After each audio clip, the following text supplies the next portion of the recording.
Paper theory of numbers के इस वाले लेक्चर में हम मोबियस इन्वर्जन फार्मूला पढ़ेंगे और उसकी प्रॉपर्टीज़ पढ़ेंगे। लेकिन इससे पिछले वाले लेक्चर में हमने क्या पढ़ा, मोबियस फलन क्या होता है, इसको म्यू से डिनोट करते हैं और ये पॉजिटिव इंटीजर्स के लिए हम इसकी वैल्यू निकालते हैं। 1 के लिए इसकी वैल्यू 1 होती है।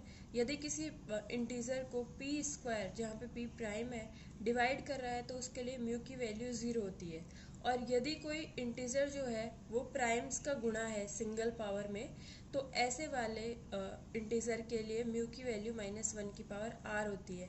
यानी उसके प्राइम फैक्टराइजेशन में कितने प्राइम्स है सिंगल पावर्स होनी चाहिए, कितने प्राइम्स है वो -1 की पावर r हो जाएगा। यदि इवन प्राइम्स है तो वैल्यू जो है म्यू की 1 हो जाएगी और ऑड प्राइम्स है तो -1 हो जाएगी। इस तरह से हमने ये कुछ वैल्यूज़ निकाली। उसके बाद हमने ये देखा कि जो म्यू फंक्शन है वो मल्टीप्लिकेटिव होता है। इस वाले थ्योरम को हमने प्रूव किया। इसके बाद जो है इसके एक और प्रॉपर्टी हमने पढ़ी। वो प्रॉपर्टी क्या है, यदि आप डिविजर्स का, किसी इंटीजर के डिविजर्स का म्यू वैल्यू निकालते हो और उनका समेशन करते हो तो वो 1 के लिए तो 1 होती है, बाकी के इंटीजर्स जो 1 से बड़े हैं उन सब के लिए ये समेशन हमेशा क्या होता है, 0। ये हमने पढ़ा। इसके बाद जो है हमने मोबियस इन्वर्जन फार्मूला पढ़ा, जो कि हमारा मेन टॉपिक है। मोबियस इन्वर्जन फार्मूला क्या करता है, ये कैपिटल एफ एन जो है हमने पहले डिफाइन किया था, स्मॉल एफ से ये बनता है। स्मॉल एफ यहाँ पे मल्टीप्लिकेटिव होता है और ये जो है हम डिविजर्स पे स्मॉल एफ लगाते हैं, उनका समेशन करते हैं तो हमें कैपिटल एफ मिलता है। मोबियस इन्वर्जन फार्मूला क्या करता है, कैपिटल एफ तो हम यहाँ से फाइंड आउट कर रहे हैं स्मॉल एफ के हेल्प से, ये हमें इन्वर्स बताता है। ये हमें स्मॉल एफ एन की वैल्यू बताता है कैपिटल एफ की फॉर्म में, और एक और फंक्शन वो काम में लेता है, वो है म्यू वाला फंक्शन। इसलिए इसको मोबियस इन्वर्जन फार्मूला कहते हैं, क्योंकि इन्वर्स निकालने में एक तो कैपिटल एफ वाला फंक्शन यूज हुआ है और एक म्यू वाला। तो ये वाला फार्मूला हमने पढ़ा। इसको प्रूफ करने के लिए एक छोटी सी थ्योरम भी हमने पढ़ी थी, जो इसके अंदर ही है, इस वाले प्रूफ के अंदर ही उसको हमें प्रूफ करना होता है। ये थ्योरम क्या कहती है, यदि d डिवाइड करता है n को और c डिवाइड करता है n/d को, तो c डिवाइड करेगा n को और d डिवाइड करेगा n/c को। हम जो है ये लास्ट वाला जो छोटा सा रिजल्ट हमने पढ़ा, इसको जो है हम एक n = 10 के लिए यहाँ पे प्रूफ करके भी देखेंगे।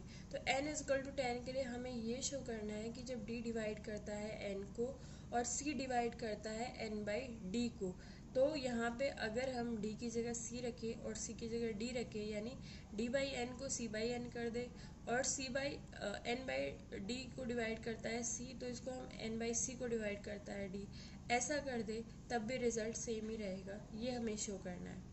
तो सबसे पहले हम यहाँ पे लेफ्ट हैंड साइड लेके चलते हैं। लेफ्ट हैंड साइड आपकी ये है, यानी क्या कह रहा है, ये जो 10 के डिविज़र है उन पे आप म्यू लगा दो और फिर आप निकालो 10/d, और 10/d को डिवाइड करने वालों को आप c नाम दो और उनके लिए निकालो आप f(c) और उनका आप समेशन कर दो। तो मैंने पहले d की वैल्यू 1 ली, तो क्या हो गया, म्यू 1। अब d की वैल्यू 1 करने से यहाँ पे क्या आ गया, 10। तो 10/d की वैल्यू यानी 10/1 की वैल्यू क्या होगी, 10। तो c की वैल्यूज़ क्या होगी, 1 2 5 10। तो f किन किन पे लगेगा, f1 f2 f5 f10। ये जो म्यू यहाँ पे d की वैल्यू 1 है तो म्यू 1 इसके साथ चलेगा। ऐसे ही मैंने जब d की वैल्यू 2 कर दी तो यहाँ पे ये क्या हो गया, म्यू 2, और यहाँ पे 10/2 कितना हुआ, 5। तो c क्या होंगे, अब 5 के डिविज़र, 5 के डिविज़र कौन है, 1 और 5। तो म्यू 2 के साथ क्या आएगा, f1 f5। इसी तरह से जब d की वैल्यू हमने क्या कर दी, 5, तो क्या आ गया, म्यू 5 और 10/d की वैल्यू क्या होगी, 2। तो c c की वैल्यू क्या क्या होगी, f1 और f2। इसी तरह से जब हमने d की वैल्यू 10 कर दी तो 10/d कितना हुआ, 1, और इसका डिविज़र कौन है, 1। तो म्यू 10 पे लगेगा और f किस पे लगेगा, 1 पे। ये हमने कर दिया।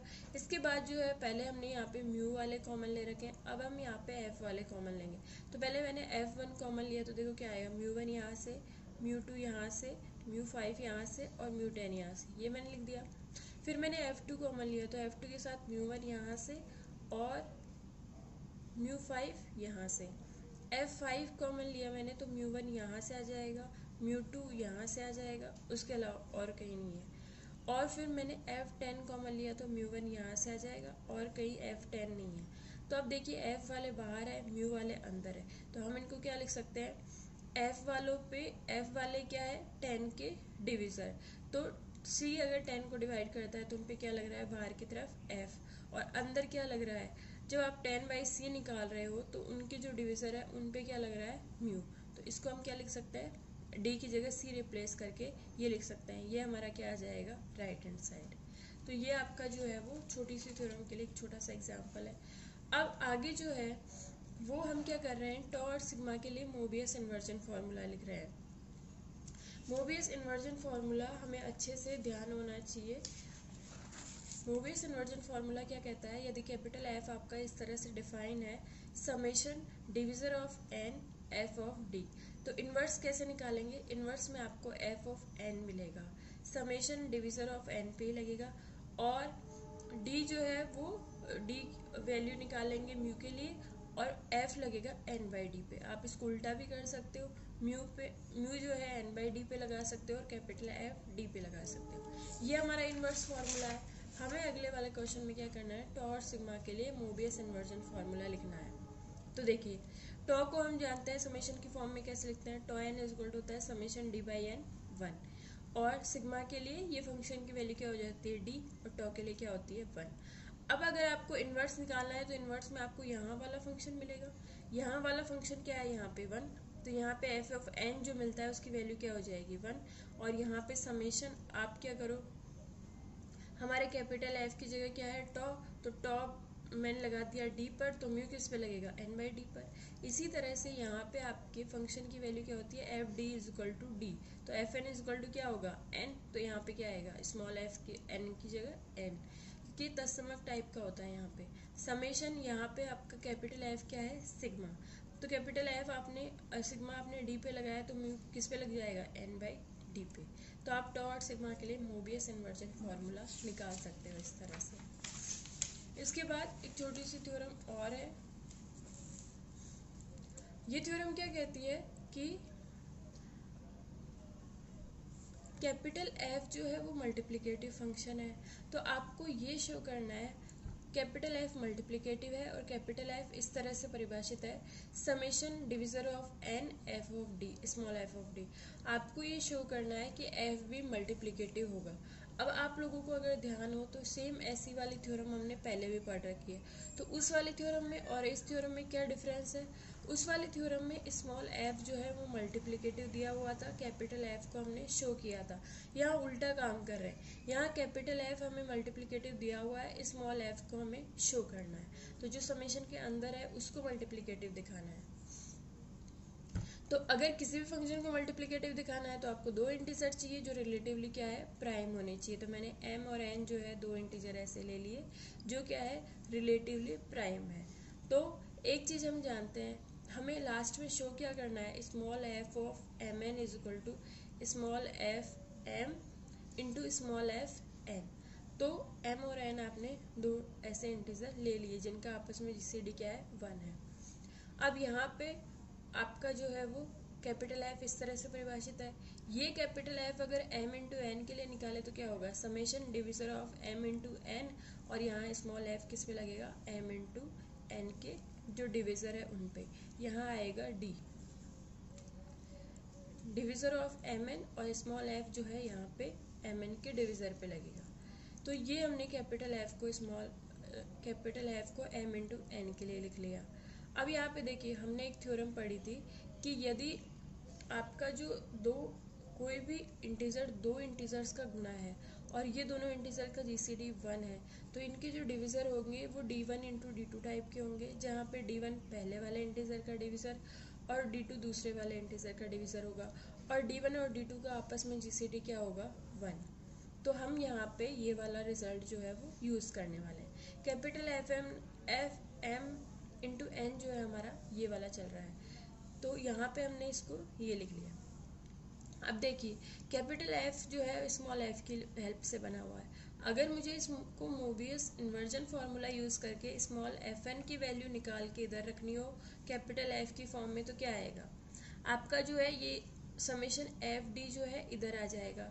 यहाँ पे हम डी के लिए लगाते हैं, इन्वर्स में यहाँ पे हम एन के लिए लगाते हैं। आपका एन क्या है, एम इंटू एन, तो यहाँ क्या आएगा, स्मॉल एफ एन। ये मैंने इन्वर्स कर दिया इसलिए स्मॉल एफ बाहर आ गया, कैपिटल एफ समेशन के अंदर चला जाएगा।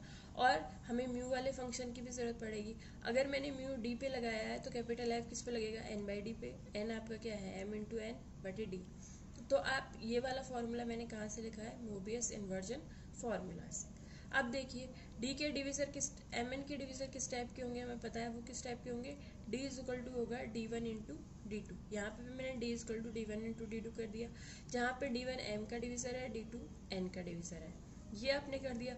अब देखिए म्यू जो है वो मल्टीप्लिकेटिव होता है, हमें पता है, तो mu d one d two का जीसीडी क्या है, 1 है, तो म्यू क्या हो जाएगा, इस पर डिस्ट्रीब्यूट हो जाएगा, क्या आएगा, mu of d one into mu of d two. Capital F हमें थ्योरम के स्टेटमेंट में मल्टीप्लिकेटिव दिया हुआ है, तो देखिए अगर m और n का जीसीडी 1 है, d1 d2 का जीसीडी 1 है, तो m बटे d1 का n बटे d2 के साथ जीसीडी क्या होगा, 1 होगा, इनमें कुछ भी कॉमन नहीं होगा। तो कैपिटल F जो है m अपॉन d1 और n अपॉन d2 पे क्या हो जाएगा, डिस्ट्रीब्यूट, क्योंकि कैपिटल F हमें स्टेटमेंट में मल्टीप्लिकेटिव दिया हुआ है। तो आप यहाँ पे अब देखिए d1 और d2 की टर्म्स अलग अलग हो गई, तो इस वाले समेशन को हम दो पार्ट्स में तोड़ सकते हैं, एक d1 के लिए और एक d2 के लिए। मैंने समेशन को d1 डिविजर ऑफ m ले लिया, तो d1 वाली टर्म इस वाले समेशन के साथ चली जाएगी, कौन सी है, mu of d1 capital f of m upon d1, और d2 वाली टर्म जो है समेशन d2 डिविजर है n का, यहाँ पे चली जाएगी, क्या होगा, म्यू ऑफ d2 और capital f of n of n बटे d2। ये आपका हो गया। अब देखिए इन्वर्स वाले फॉर्मूला से अगर देखें तो ये किसकी वैल्यू बता रहा है, स्मॉल f ऑफ m की, और ये किसकी वैल्यू बता रहा है, इन्वर्स फॉर्मूला से स्मॉल f ऑफ n की। तो इधर देखिए आपका स्मॉल f mn पे चल रहा था, इधर क्या आ गया, स्मॉल f m पे इंटू स्मॉल f n पे, तो आपका स्मॉल f क्या हो गया, मल्टीप्लिकेटिव फंक्शन। इस तरह से हमने इस वाले थ्योरम को दोनों तरफ से प्रूव कर दिया। पहले हमने स्मॉल f को मल्टीप्लिकेटिव लिख के चले थे और कैपिटल F को भी मल्टीप्लिकेटिव दिखा दिया। इसके बाद जो है हमने क्या किया, कैपिटल F को मल्टीप्लिकेटिव लेके चले और स्मॉल f को भी क्या दिखा दिया, मल्टीप्लिकेटिव। इसके बाद जो है हमारा नया टॉपिक शुरू हो रहा है और ये आपका है आइलर फाई फंक्शन। ये बहुत ज़्यादा इम्पोर्टेंट टॉपिक है और बहुत यूज़फुल इम्पोर्टेंट टॉपिक है। तो आइलर फाई फंक्शन आपका ये टॉपिक जो है, इसको जो आइलर का फंक्शन है उसको हम फाई से डिनोट करते हैं और इसको बोलते भी हम आइलर का फाई फंक्शन है। और ये हम पॉजिटिव इंटीजर्स का निकालते हैं, जैसे मैंने n पॉजिटिव इंटीजर ले लिया तो इसके लिए फाई की वैल्यू क्या होगी, उन सभी धनात्मक पूर्णांकों की संख्या जो कि n से छोटे हैं और n के साथ सापेक्षिक अभाज्य है, यानी number of positive divisor not exceeding n that are relatively prime to n। यानी कि पहले बात तो हमें संख्या ढूंढनी है, किनकी, पॉजिटिव इंटीजर्स की जो n से छोटे हैं और जिनका n के साथ जीसीडी क्या है, 1 है। यानी वो सारे इंटीजर्स जो n से छोटे हैं और जिनका n के साथ जीसीडी 1 है, रिलेटिवली प्राइम है, उन सब की संख्या को हम क्या कहेंगे, फाई n। देखिए जैसे अगर मैं 1 का निकालना चाहूँ तो 1 का किसके साथ जीसीडी 1 होता है, जो 1 से छोटी या 1 के इक्वल, यहाँ पे छोटे के साथ इक्वल भी आ जाएगा, जो इंटीजर n से छोटे हैं या n के समान है और जिनका n के साथ जीसीडी 1 है, वो सारे फाई n में काउंट होते हैं। अब देखिए 1 का निकालना है तो 1 के इक्वल या छोटा पॉजिटिव इंटीजर कौन है, 1 ही है, तो 1 का 1 के साथ जीसीडी क्या होता है, 1। तो ऐसे इंटीजर्स की संख्या कितनी हो गई जिनका 1 के साथ जीसीडी 1 है, 1। वो इंटीजर कौन सा है, 1। जैसे मैंने 2 के लिए कहा मुझे फाई 2 की वैल्यू निकालनी है, तो 2 से छोटे और समान पॉजिटिव इंटीजर कौन कौन है, 1 और 2। लेकिन 2 का 2 के साथ जीसीडी 2 आता है, लेकिन 2 का 1 के साथ जीसीडी 1 आता है, तो कितने इंटीजर मिले आपको, 1। वो कौन सा इंटीजर है, 1। 3 के लिए निकालना है, 3 से समान या छोटे पॉजिटिव इंटीजर कौन से है, 1 2 3, और लेकिन उनमें से 3 का 3 के साथ जीसीडी 1 नहीं आता, लेकिन 1 और 2 का जीसीडी 1 आता है, तो ऐसे इंटीजर्स की संख्या कितनी होगी, 2। 4 वाले केस में देखें तो कितने इंटीजर है, 1 2 3 4। 4 का 4 के साथ तो 1 होगा नहीं, तो 1 2 3 है, 1 2 3 में से 2 का 4 के साथ जीसीडी 1 नहीं आता, तो 1 और 3 का आता है, कितनी संख्या कितनी होगी, 2। 5 का देखें तो 5 का अपने पीछे वाले चारों इंटीजर्स से जो है जीसीडी हमेशा 1 रहता है, क्योंकि इनमें कुछ भी कॉमन नहीं है। 6 का देखें तो 1 का 6 के साथ जीसीडी 1 आएगा, 2 का नहीं आएगा, 3 का नहीं आएगा, 4 का नहीं आएगा, 5 का आ जाएगा, 6 का 6 के साथ नहीं आएगा। तो कितने इंटीजर हो गए? 2। 7 वाले केस में पीछे के 6 इंटीजर जो है वो सारे 6 कैसे हो जाएंगे जिनका 7 के साथ जीसीडी क्या है? 1 है। ये ऑब्जर्वेशन है कि अगर p एक प्राइम है तो उसके लिए 5p की वैल्यू हमेशा क्या होती है? p-1, क्योंकि ये जो प्राइम है, p जो प्राइम है इसके दो ही डिविजर होते हैं, 1 और p। तो p का p के साथ जीसीडी तो हमेशा p आएगा, और 1 का p के साथ हमेशा क्या आता है? 1। तो पीछे वाले जो इंटीजर होते हैं उनका इस प्राइम से कुछ भी कॉमन कनेक्शन नहीं होता। आप इनका जीसीडी निकालोगे तो हमेशा क्या आएगा? 1 ही आएगा। तो p वाले केस में 1 से लेके p-1 तक के जितने भी इंटीजर हैं उन सब का p के साथ जीसीडी 1 आता है। तो इनकी संख्या कितनी होगी? p-1। तो 5p की वैल्यू हमेशा कितनी होती है? p-1। इसके बाद हम एक छोटी सी थ्योरम पढ़ लेते हैं। ये थ्योरम क्या कहती है कि यदि p जो है वो एक अभाज्य संख्या है, प्राइम नंबर है, और k जो है वो ग्रेटर देन 0 है, तो हमें ये शो करना है, जैसे p के लिए तो आपने फॉर्मूला बता दिया, 5p की वैल्यू p-1 होती है। हम इस वाली थ्योरम में p की पावर k के लिए फॉर्मूला बना रहे हैं। यदि जैसे आपको 3 का स्क्वायर दे रखा हो, 9 का स्क्वायर 81 के लिए 5 की वैल्यू निकालनी हो, उस वाले केस में ये बहुत यूज़फुल है। 2 की पावर 7 के कितने 5 की वैल्यू होती है, तो ऐसे वाले केस में ये बहुत यूज़फुल है। तो पावर जो है वो ग्रेटर दैन 0 होनी चाहिए, यानी 1 भी हो सकती है, 2 भी हो सकती है, और उससे ज़्यादा भी हो सकती है। तो हमें ये शो करना है कि इसके लिए 5pk के लिए p की पावर k के लिए 5 की वैल्यू क्या होती है? p की पावर k माइनस p की पावर k-1। और यहाँ से अगर आप p की पावर k कॉमन ले लोगे तो क्या आएगा? 1 माइनस 1/p। तो ये आपकी थ्योरम का स्टेटमेंट है। इसको प्रूफ कैसे करेंगे? देखिए, अगर आप p की पावर k के लिए 5 निकालना चाहते हैं, इसका मतलब आप 1 से p की पावर k के मध्य उन पूर्णांकों की संख्या निकालना चाहते हैं जिनका pk के साथ जीसीडी क्या है? 1 है। अब हम क्या जानते हैं कि कोई भी इंटीजर है n और कोई भी प्राइम का पावर है p की पावर k, तो उनका जीसीडी 1 कब होगा? जब इनमें कुछ भी कॉमन नहीं होगा। तो p क्या करता है, अगर वो प्राइम नंबर का किसी और इंटीजर के साथ जीसीडी 1 से ज़्यादा आ रहा होता है तो वो तभी पॉसिबल है जब p उसको डिवाइड करे। जैसे 2 है तो 2 का जो है वो 4 के साथ जीसीडी 1 से ज़्यादा क्यों आता है? क्योंकि 2 उसको डिवाइड करता है। 5 का 25 के साथ ही जीसीडी 1 से ज़्यादा आता है, क्यों आता है? क्योंकि वो उसको डिवाइड करता है। 10 के साथ उसका जीसीडी 1 से ज़्यादा आता है, लेकिन 6, 7, 8, 9 के साथ उसका जीसीडी कभी भी 1 से ज़्यादा नहीं आता। इसका मतलब प्राइम या प्राइम की पावर जो है उसका किसी इंटीजर के साथ जीसीडी 1 से ज़्यादा तभी आएगा यदि और केवल यदि p जो है वो उसको डिवाइड करे। तो हम क्या कह रहे हैं, जीसीडी 1 कब होगा? जब p उसको डिवाइड ना करे। अगर p उसको डिवाइड नहीं करा तो उनमें कुछ भी कॉमन नहीं रहेगा और जीसीडी आपका क्या आ जाएगा? 1। यानी हमें उन इंटीजर्स की संख्या निकालनी है जिनको p डिवाइड नहीं कर रहा है, क्योंकि हमें उन इंटीजर्स की संख्या निकालनी है जिनका p की पावर k के साथ जीसीडी क्या है? 1 है। अब आप देखिए, 1 से लेके p की पावर k के बीच में जो है वो p की पावर k-1 इंटीजर ऐसे होंगे जिनको p डिवाइड करेगा। देखिए, हमारा सॉल्यूशन क्या होगा? वो सारे इंटीजर जिनको p डिवाइड नहीं कर रहा, जिनका p की पावर k के साथ जीसीडी 1 है, वो तो हमारे 5 में चले जाएंगे, और टोटल इंटीजर हमारे पास कितने हैं? p की पावर k।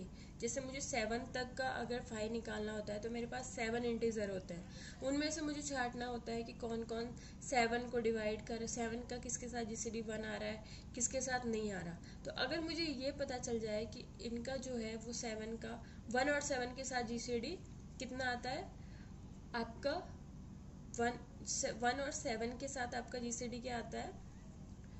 1 से 1 का 7 के साथ जीसीडी 1 ही आता है, लेकिन 7 का 7 के साथ जीसीडी क्या आता है? 7। तो 1 से 7 के बीच में हमें एक ही इंटीजर मिला 7, जिसका 7 के साथ जीसीडी क्या है? 1 से ज़्यादा, बाकी सबका कम है। तो जो टोटल 7 इंटीजर्स थे उसमें से हमने -1 कर दिया, उससे हमारे पास क्या मिले? वो इंटीजर मिल गए जिनका 7 के साथ जीसीडी क्या है? 1 है।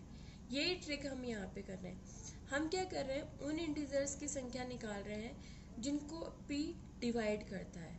p अगर उनको डिवाइड कर रहा है तो इसका मतलब उसका p की पावर k के साथ जीसीडी 1 नहीं होगा, इसका मतलब वो 5 में काउंट नहीं होंगे।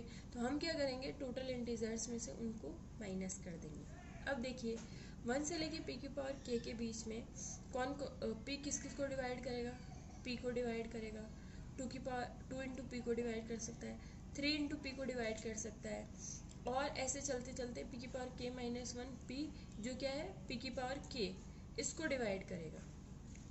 अगर आपको इसको समझना हो तो जैसे मैंने 1 ले लिया और 3 का क्यूब ले लिया तो क्या आया, 1 से लेके 27 के बीच में मुझे ये देखना है p यानी कि 3 किस किस को डिवाइड कर रहा है। तो आप देखिए 1 से लेके 27 के बीच में 3 को डिवाइड करता है, 2 इंटू 3 6 को डिवाइड करता है, 3 इंटू 3 यानी 9 को डिवाइड करता है, 3 इंटू 4 12 को डिवाइड करता है, और 3 इंटू 5 15 को डिवाइड करता है। ऐसे चलते चलते वो क्या करता है, 3 का क्यूब जो हमारी लास्ट वाली टर्म है, 3 का क्यूब 27 को डिवाइड करता है, यानी p की पावर k को भी वो डिवाइड करता है। तो p की पावर k को हमने क्या लिख लिया, यहाँ पे इस टर्म को जब आप सॉल्व करोगे तो p की पावर k ही आएगा। इसको हमने क्या लिख लिया, p की power k minus 1 into P. तो ये हमने इसलिए लिखा क्योंकि ये इनको काउंट करने में काम आएगा। जैसे मैं यहाँ तक कि अगर इंटीजर लूँ तो इनकी संख्या कितनी होती है, 1 2 3, जो आगे गुणा हो रहा है उतनी ही संख्या होती है। तो यहाँ पे ये देखिए, इसलिए मैंने यहाँ पे p का गुणा की फॉर्म में लिखा है इसको। तो अब आप इन इंटीजर्स की संख्या निकाल सकते हो। इनकी संख्या कितनी है, p की पावर k माइनस 1। तो ये p की पावर k माइनस 1 वो इंटीजर है जिनको p डिवाइड कर रहा है, जिनका p की पावर k के साथ जीसीडी क्या है, 1 से ज़्यादा है। अब देखिए 1 से p की पावर k तक के मध्य p की पावर k माइनस 1 पूर्णांकों को p विभाजित कर रहा है, यानी इनका p की पावर k के साथ जीसीडी 1 नहीं होगा। तो फिर बचे हुए जो इंटीजर है उनका p की पावर k के साथ जीसीडी क्या होगा, 1 होगा। और बचे हुए कितने हैं, 27 माइनस जिनको डिवाइड कर रहा है, 27 में से वो माइनस कर दो जिनको 3 डिवाइड कर रहा है, तो बचे हुए के साथ 3 का जीसीडी क्या होगा, 1। तो p की पावर k जो आपके टोटल इंटीजर थे 3 की क्यूब 27, उसमें से माइनस कर दिया मैंने ये वाले p की पावर k माइनस 1 जिनका p के साथ जीसीडी 1 से ज़्यादा है। तो ये उन पूर्णांकों की संख्या होगी जिनको p विभाजित नहीं करता, यानी जिनका p की पावर k के साथ जीसीडी 1 होगा। तो ये सारे किस में चले जाएंगे, 5 में। तो 5 की पावर 5 p की power k is equal to क्या होगा, p की पावर k माइनस p की पावर k माइनस 1। और यहाँ से p की पावर k कॉमन लेके दूसरी वाली फॉर्म में ये क्या आ जाएगा, p की power k into 1 minus 1 upon p। अगर हमें इसके एग्जाम्पल्स की हेल्प से इसको देखना हो तो देखिए 5 9 को हम क्या लिख सकते हैं, 5 3 का स्क्वायर, और फॉर्मूला क्या है, p की पावर k यानी 3 का स्क्वायर माइनस p की पावर k माइनस 1, तो कितना हो जाएगा 3। इनको सॉल्व कर लेंगे तो 6 आएगा। 16 को हम 2 की पावर 4 लिख सकते हैं, फॉर्मूला क्या है, p की power k as it is और p की पावर k माइनस 1, इसको सॉल्व कर लेंगे तो 5 की वैल्यू आ जाएगी 8। ऐसे वाले केस में ये वाला जो रिजल्ट है वो बहुत ज़्यादा यूज़फुल है। तो ये हमारा एक थ्योरम हो गई, या फिर आप इसको रिजल्ट भी कह सकते हो, जो न्यूमेरिकल सॉल्व करने में बहुत ज़्यादा यूज़फुल है। इसके बाद जो है हम दो छोटी छोटी थ्योरम पढ़ेंगे। ये वाली थ्योरम क्या कहती है, यहाँ पे आपको n का प्राइम फैक्टराइजेशन दिया हुआ है। क्या है, n is equal to p1 की पावर k1, p2 की power k2 and so on pr की पावर kr। अगर ये n का प्राइम फैक्टराइजेशन है तो फाई n की वैल्यू जो है वो ये होगी, और आप इसको इस वाले फॉर्म में भी लिख सकते हो। अब आप देखिए लास्ट वाली थ्योरम में हमने क्या किया था, हमें n is equal to p की पावर k दे रखा था, a की प्राइम दे रखा था। ये पिछले वाली थ्योरम का एक्सटेंशन ही है। यहाँ पे हमें एक से ज़्यादा प्राइम दे रखे हैं गुणा की फॉर्म में, और पिछले वाले केस में जो है हमें सिर्फ a की प्राइम की पावर दे रखी थी। तो फॉर्मूला भी कुछ उसी टाइप का आया है, ये फॉर्मूला हमारे पास आया था, इन सब के लिए ये क्या हो जाएगा, वैल्यू निकल के गुणा हो जाएगा। इसको हम शो करते हैं। तो इसको प्रूव करने का क्या तरीका है, ये भी बहुत ज़्यादा यूज़फुल है, क्योंकि आपका जो पिछली वाली थ्योरम है वो 2 के पावर्स के लिए, 3 की पावर्स के लिए, 5 की पावर्स के लिए, प्राइम की पावर्स के लिए यूज़फुल है, लेकिन वो हर इंटीजर के लिए यूज़फुल नहीं है। लेकिन ये वाली जो थ्योरम हम पढ़ रहे हैं ये हर इंटीजर के लिए यूज़फुल होगी, क्योंकि हर इंटीजर का प्राइम फैक्टराइजेशन कर सकते हैं, तो उसके लिए आप 5 की वैल्यू इजीली कैलकुलेट कर सकते हैं। तो हम क्या करेंगे, इस वाली थ्योरम को गणितीय आगमन सिद्धांत मैथमेटिकल इंडक्शन मेथड से करेंगे। यहाँ पे देखिए, और ये मेथड हम किस पे लगाएंगे, आर पे। आर की वैल्यू हम पहले 1 के लिए शो करेंगे, फिर आई के लिए शो करेंगे और फिर आई प्लस 1 के लिए। तो इन सब के लिए क्या हो जाएगा, ट्रू। तो देखिए मैंने सबसे पहले r इज इक्वल टू 1 ले लिया। अगर आप r इज इक्वल टू 1 ले लेते हो इसका मतलब आपके n में एक ही प्राइम है, क्या होगा, p1 की power k1, r is equal to 1 के लिए। ये वाली हमने लास्ट वाली थ्योरम से इसका जो फाई की वैल्यू है वो क्या होगी, अगर आपका n is equal to p1 की पावर k1 है तो फाई n की वैल्यू क्या होगी, p1 की पावर k1 माइनस p1 की पावर k1 माइनस 1। और यहाँ से p1 की पावर k मैंने कॉमन ले लिया तो 1 माइनस 1 अपॉन p1 हो गया। p1 की पावर k को हम क्या लिख सकते हैं, n, तो ये क्या आएगा n into 1 minus 1 upon p1। ये मैंने लास्ट वाली थ्योरम से डायरेक्ट जो रिजल्ट है उसको यूज़ किया है। अब मैथमेटिकल इंडक्शन मेथड क्या कहता है, i के लिए आप ट्रू मान लो और i प्लस 1 के लिए शो कर लो। तो मैंने ये कहा कि ये थ्योरम मैंने माना कि r इज इक्वल टू आई के लिए सत्य है। इसका मतलब क्या हुआ, अगर आप यहाँ पे i प्राइम लेते हो r की जगह, p1 p2 pi और इसकी पावर भी ki है, तो इसके लिए फाई n का आप ये वाला फॉर्मूला लिख सकते हो। मैंने ये वाला फॉर्मूला लिख दिया, लेकिन r के लिए नहीं लिखा, ये किसके लिए लिखा है, i के लिए। अब मुझे ये फॉर्मूला i प्लस 1 के लिए भी दिखाना है। अब आप एक बात जानते हैं, जब आप n का प्राइम फैक्टराइजेशन करते हैं तो ये जो पावर्स बन जाती है, अगर कोई प्राइम कॉमन है तो वो सारे पावर में इकट्ठे हो जाते हैं। लेकिन p1 अलग प्राइम होता है, p2 अलग प्राइम होता है, और दो प्राइम्स का जीसीडी हमेशा क्या आता है, 1 आता है। या फिर दो प्राइम्स की कोई पावर भी कर लो, जैसे 3 का स्क्वायर मैंने कर लिया 9 और 2 की पावर 4 कर लिया 16, दोनों का जीसीडी क्या है, 1 है। तो प्राइम की पावर्स का जीसीडी भी 1 आता है। तो देखिए यहाँ पे आपने इन सारे प्राइम्स को गुणा किया तो आपको एक इंटीजर मिल गया। अब आपने एक नया प्राइम ढूंढा pi प्लस 1 और उसकी पावर कर दी ki प्लस 1। तो ये एक नया प्राइम है और ये अदर प्राइम्स का क्या है, गुणा है। इसमें और इसमें कोई भी प्राइम कॉमन नहीं है, तो इस गुणा का इस नए वाले प्राइम की पावर के साथ जीसीडी क्या होगा, 1। क्योंकि इसमें भी प्राइम है, इसमें भी प्राइम है, लेकिन कोई भी प्राइम कॉमन नहीं है, तो जीसीडी क्या होगा, 1। देखिए इसका जीसीडी 1 आ गया।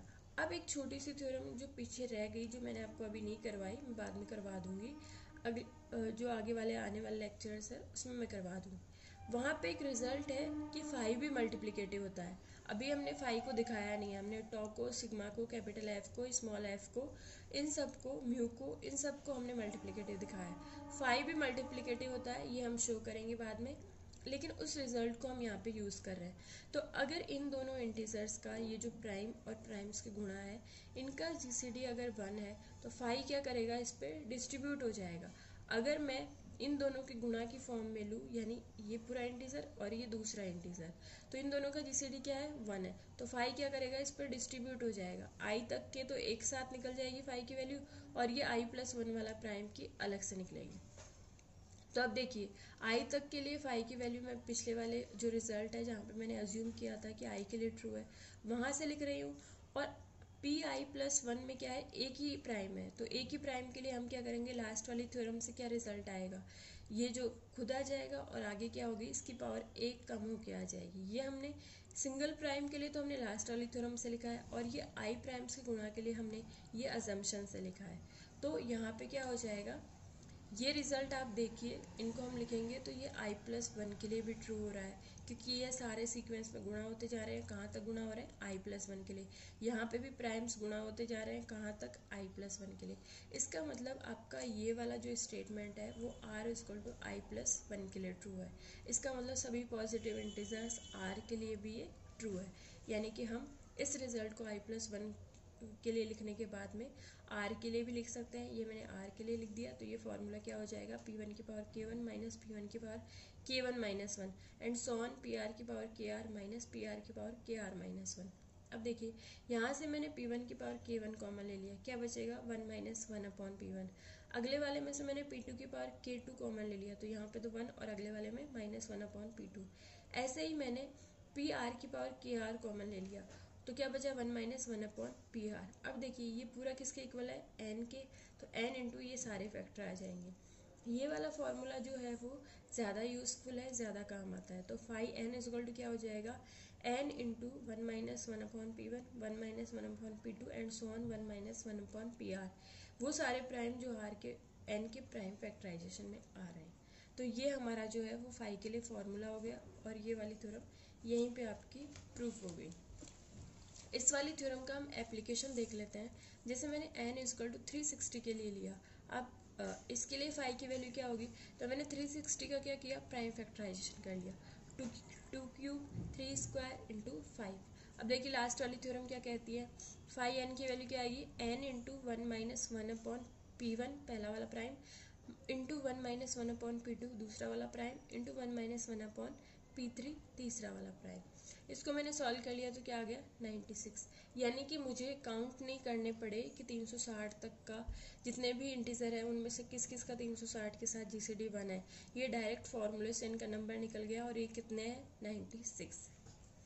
इसके बाद एक छोटी सी थ्योरम और है, और ये क्या कहती है कि फाई n जो है वो अगर आप n ग्रेटर देन 2 लेते हो तो ये हमेशा इवन इंटीजर आएगा, यानी आपको जैसे हमने 360 के लिए निकाला 96 आया है, ऐसे ही हम और नंबर्स के लिए निकाले तो क्या होता है, अगर आपने n 2 से बड़ा इंटीजर लिया है पॉजिटिव इंटीजर, तो फाई n हमेशा जो है वो सम होगा, सम पूर्णांक होगा, इवन इंटीजर होगा।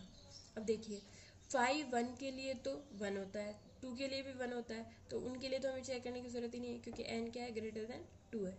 अब जितने भी 2 से बड़े जितने भी इंटीजर्स हैं उनको हमने दो पार्ट्स में डिवाइड कर लिया। पहले वाले पार्ट में वो ले लिए जो 2 की पावर k है, और k की वैल्यू क्या है, ग्रेटर और इक्वल टू 1 नहीं हो सकती, इसमें 2 नहीं आ रहा। 2 की पावर k की वैल्यू कम से कम 2 होनी चाहिए, यानी इसकी वैल्यू कम से कम क्या होनी चाहिए 4। तो इसमें कौन से इंटीजर आ जाएंगे, 4, 8, 16, 32, 64, 128, वो सारे किस में आ जाएंगे, इसमें। देखिए अगर इंटीजर खुद ही 2 की पावर k है जहाँ k की वैल्यू ग्रेटर और इक्वल टू है, तो इसके लिए फाई निकालेंगे तो p की पावर k वाला केस हो जाएगा। क्या आएगा, p की पावर k माइनस p की पावर k माइनस 1, p की पावर k बाहर लोगे तो क्या आएगा 1 माइनस 1 अपॉन p। उस वाले फॉर्मूले से इसको सॉल्व किया तो यहाँ देखिए इसको आप सॉल्व करेंगे तो क्या आएगा 1/2, 1/2 को आप 2 की पावर k से गुणा करोगे तो क्या आएगा 2 की पावर k माइनस 1। तो ये 2 की पावर में है तो आपको हमेशा क्या मिलेगा, सम पूर्णांक, इवन इंटीजर, यानी कि ये n इक्वल टू 2 की पावर k के लिए फाई n हमेशा क्या मिलेगा, इवन इंटीजर। क्यों, क्योंकि ये 2 की पावर की फॉर्म में ही आता है।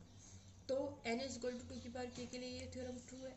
अब हमने कहा ऐसे इंटीजर जो 2 की पावर k नहीं है, यानी जो 4 नहीं है, जो 8 नहीं है, जो 16 नहीं है, उसके अलावा जितने भी है वो सारे इसमें आ जाएंगे। इसमें आ जाएगा 3 आ जाएगा, 5 आ जाएगा, 7 आ जाएगा, 9 आ जाएगा, 6 आ जाएगा, यानी जो 2 का पावर्स है उनको छोड़ के सारे इसमें आ जाएंगे।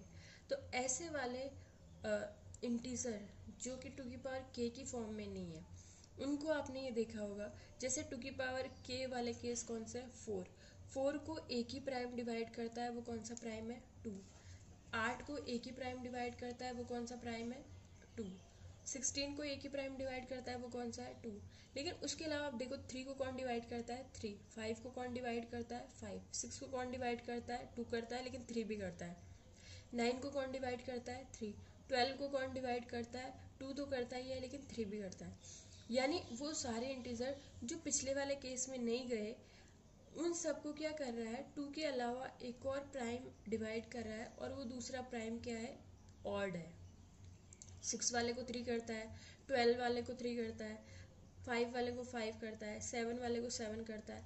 तो 2 उसको डिवाइड करे नहीं करे, लेकिन ऐसे n को कोई ऑड प्राइम, विषम प्राइम अवश्य विभाजित करेगा, और इस प्राइम को हमने क्या नाम दे दिया p।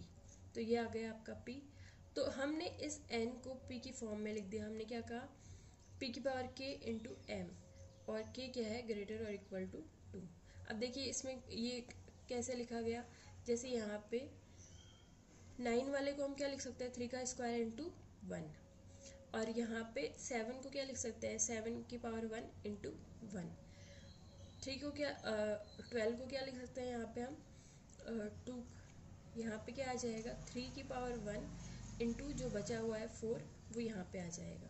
तो हम जो है यहाँ पर n को हमेशा, जो बचे हुए हमारे n है उसको हमेशा हम इस वाले फॉर्म में लिख देते हैं। और कंडीशन क्या है, जो ये आपने प्राइम वाला पोर्शन अलग किया है, बचे हुए इंटीजर को अलग किया है, इन दोनों का आपस में GCD 1 होगा। देखिए 3 इंटू 2 का स्क्वायर 12 में, तो 2 के स्क्वायर का 3 के साथ GCD क्या आता है 1, ऐसे ही आप 15 का देख लो, 15 को क्या लिख सकते हैं 3 इंटू 5, दोनों का जीसीडी क्या है 1।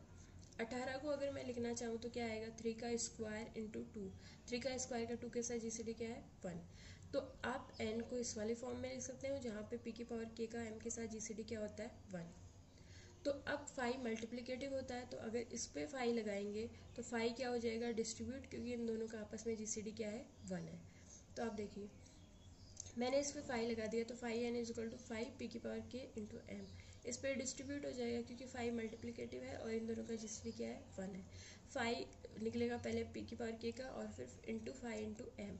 पी की पावर k का हमने एक थ्योरम में निकाल रखा है, क्या होगा पी की पावर k माइनस पी की power k minus 1 into 5m। यहाँ से मैं अगर p की पावर k माइनस 1 बाद वाला जो है ना वो इंटीजर कॉमन ले लूँ तो क्या आएगा, यहाँ पे एक पावर रह जाएगी p और यहाँ पे क्या हो जाएगा -1 इंटू 5m। अब ये देखिए p की पावर k माइनस 1 और 5m, ये दोनों तो कुछ भी हो, लेकिन p आपने क्या लिया है विषम प्राइम। विषम प्राइम में से आप एक माइनस करोगे तो आपको हमेशा यहाँ पे क्या मिलेगा सम इंटीजर, और सम को जब आप इन दोनों से गुणा करोगे तो टोटल इंटीजर क्या आएगा इवन। एक जो है इवन इंटीजर यहाँ पे गुणा हो रहा है, इस वजह से ये पूरा इंटीजर क्या हो जाएगा इवन, क्योंकि p ऑड है तो p माइनस 1 हमेशा क्या होगा इवन। तो 5n की वैल्यू क्या हो जाएगी इवन इंटीजर। p यदि ऑड प्राइम है तो p माइनस 1 हमेशा क्या होगा संपूर्णांक होगा, यानी इस वाले केस के लिए भी 5n की वैल्यू क्या आ गई इंटीजर, इवन इंटीजर। इसका मतलब हमने दोनों केस के लिए दिखा दिया। इसका मतलब जब भी आप n ग्रेटर देन 2 लेते हो तो 5n की वैल्यू आपकी हमेशा क्या आती है इवन इंटीजर। यहाँ तक का आप पढ़ लीजिए, कुछ प्रॉब्लम्स भी है जो मैंने लिखी है, ये भी आप सॉल्व करने की कोशिश कीजिए। और अगर आपको कोई भी प्रॉब्लम आती है, कोई भी बात समझ में नहीं आई हो या कोई भी प्रॉब्लम हो तो आप यूट्यूब के कमेंट सेक्शन में या व्हाट्सएप पे मैसेज करके पूछ सकते हैं।